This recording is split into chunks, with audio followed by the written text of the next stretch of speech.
Can we nail the lie too once and for all? People talk about Ulster teams, in particular the ones who adopt a ultra defensive position, and they're the cynical teams. You take a look at Kerry. Kerry possibly, for once, it beggars belief. I can almost believe or agree with Joe Brawley that Kerry are one of the most cynical teams in the game, and that Dublin as well. Now they're packing their defence too, despite what Jim Gavin says. Oh, we only have to play the way everybody else plays.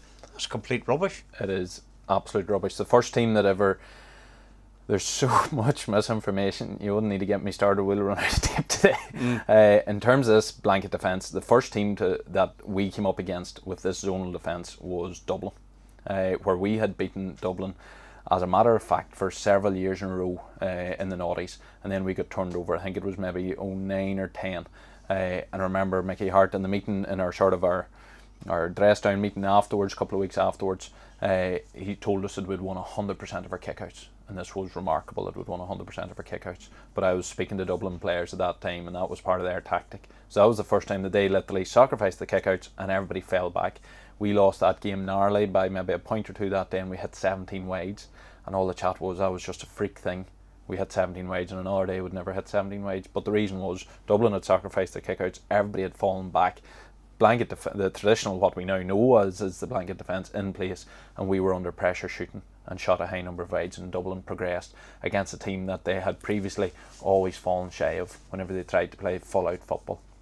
So Dublin were the team, and again Kerry, absolutely, Kerry know how to win All Irelands. You don't win all these All Irelands just by being brilliant footballers. They've always been able to mix the two. There is nothing wrong with that at all. That's just part and parcel of senior championship football, and the best teams will do it. So absolutely Dublin and them have done it. Donegal, Jim McGuinness took it on and fine-tuned it, tweaked it and brought it on. But certainly the current Dublin team absolutely done that. That's why you had the horrible semi-final of was it 2011 when Dublin and Donegal both played the all-out defensive style, and it's horrible to watch, but that's because both teams are doing it, and one team is not less culpable than the others.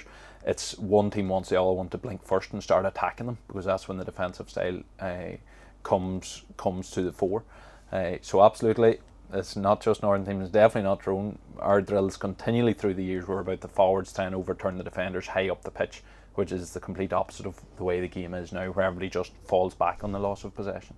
But history is for the victors to write it. We were the victors for a while, and we're not there now as Tyrone, and other teams and other pundits are writing it now. But certainly Kerry and Dublin know how to win big games, and they're having to fine tune it. The likes of Donegal still done the trick against Dublin last year, but I think Dublin will be wiser this year.